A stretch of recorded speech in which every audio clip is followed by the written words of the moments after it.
podcast has to do with the security challenges facing Europe, and not least the European Union, and how one should respond to them.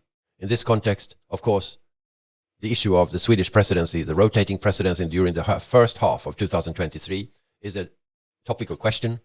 And pictures from Kiruna, one of the northernmost cities of Sweden, are currently being cabled out by more than 70 journalists accompanying the entire European Commission visiting this northern city of Sweden.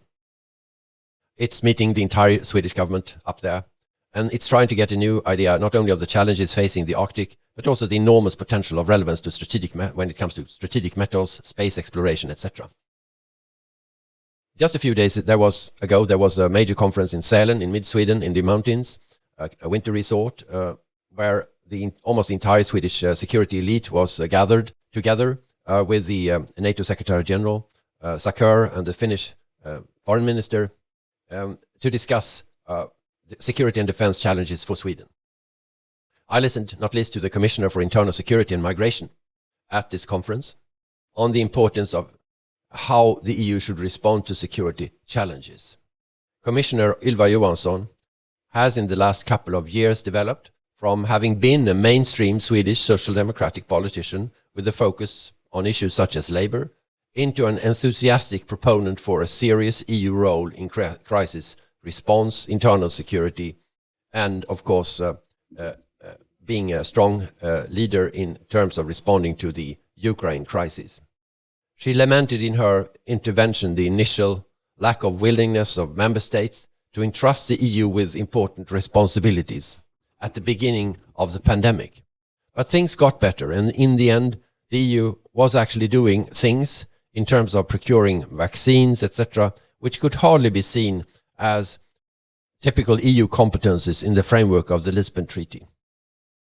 During this process, the Commission worked in alert mode, in crisis mode, with taskings being made in the morning and often reported in the evening the same day.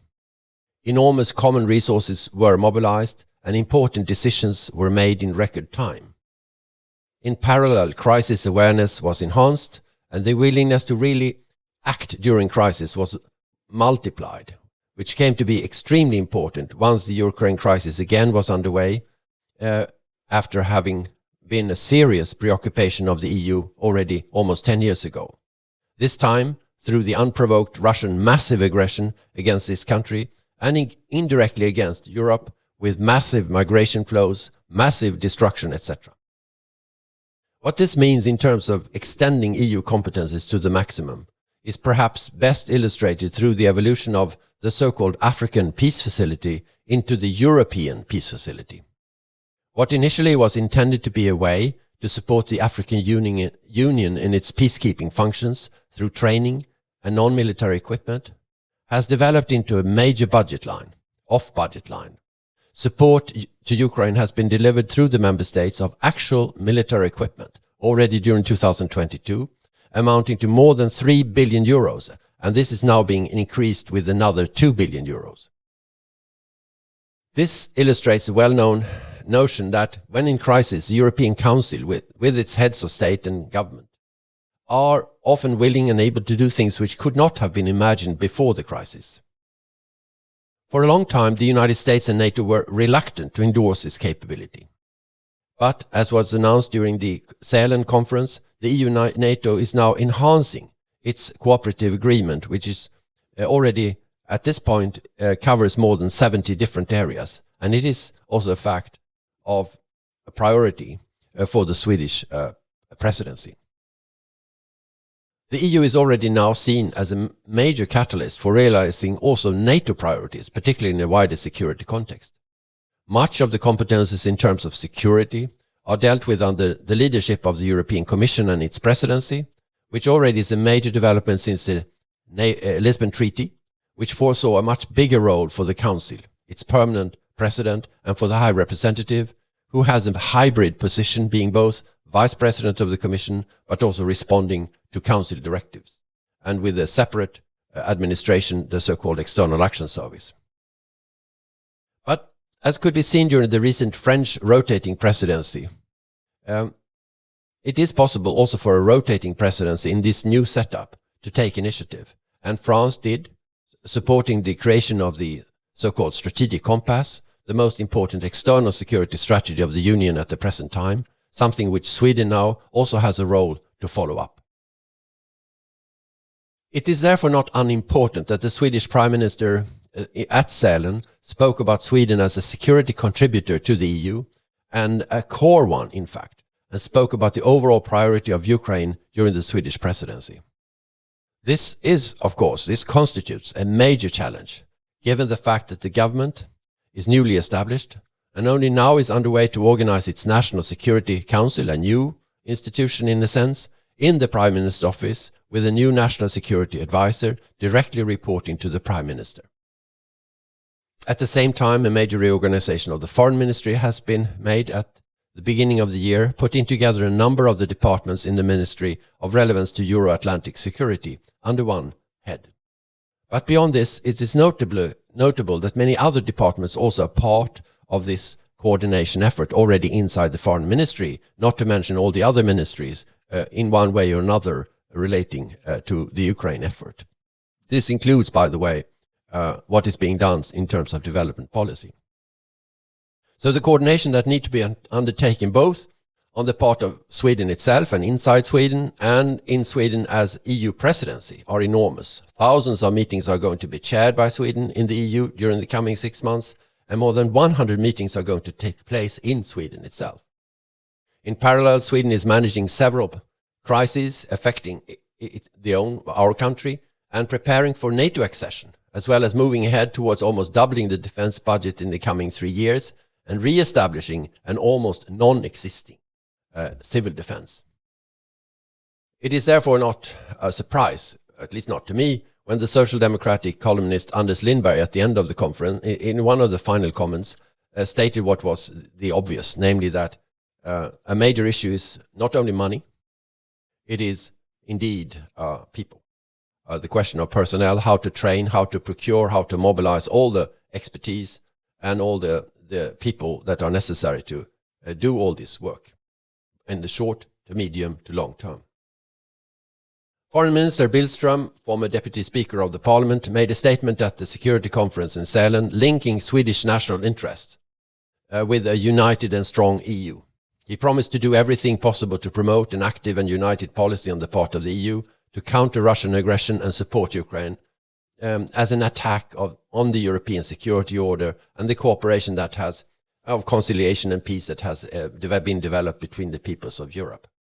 He said that Sweden will push for the EU to continue to stand up for international law and the rules-based world order, and mentioned the extensive work on implementing and developing sanctions, which also will continue during the Swedish presidency. Sweden promises to seek to ensure the best possible conditions for the new military operation, which the EU is setting up, for the training of Ukraine armed forces. The security reform work will also continue through the civilian effort, where Sweden is the EUAM, where Sweden is one of the largest personnel contributors. So Sweden will push for accountability for war crimes committed during Russia's aggression against Ukraine. And he spoke not only about the need for supporting Ukraine in order to win the war, but also to win the peace, which will include the greatest possible support in terms of political, economic, military and humanitarian needs. He stressed the importance of the process of getting closer to the EU, including responding to the ambitions of Ukraine, Moldova and Georgia to become members of the Union. And in this context also mentioned the importance of integration in the Western Balkans. The EU is important for Sweden, and this has been stressed by not only him but also by the Prime Minister. And it has an importance not only directly towards Sweden but also in the transatlantic community.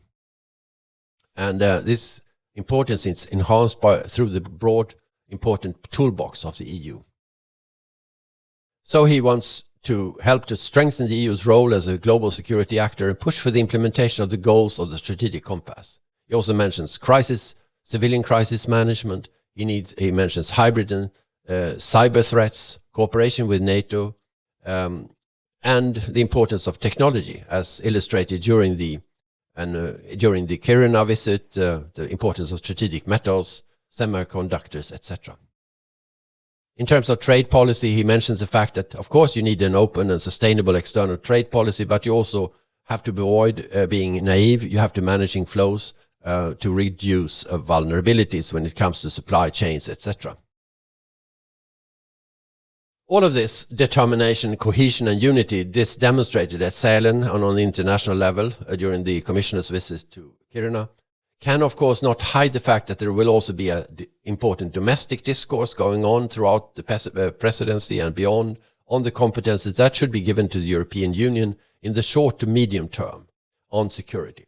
One of the European parliamentarians from Sweden, Sara Skyttedal, Christian Democrat, took up the issue, for instance, of defense equipment procurement and the role of the defense industry inside the Union, where there so far has been strong support in the Swedish Parliament for retaining national competences in this area, but where the need for more effective and less fragmented defense industry in Europe is also highlighted.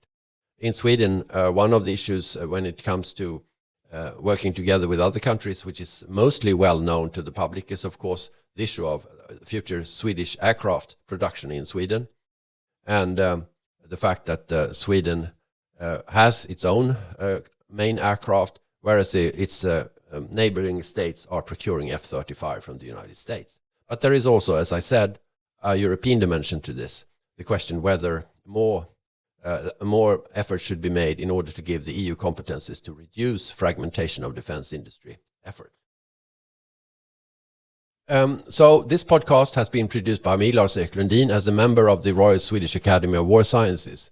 We have been working over the last years to promote more security awareness, more coherent Swedish security and defense policy, more willingness to pay our insurance premium in terms of security and defense, and promoting more leadership and analysis of security policy, promoting more lessons learned work, etc., etc. We are happy to see, of course, my colleagues who have particularly worked on civil defense, the fact that there has now been realization of our proposal for a special dedicated minister for civil defense in Sweden, and there are many other proposals that have been discussed and made in our books, which you can see on the Academy website, kkrva.se. Thanks for listening in.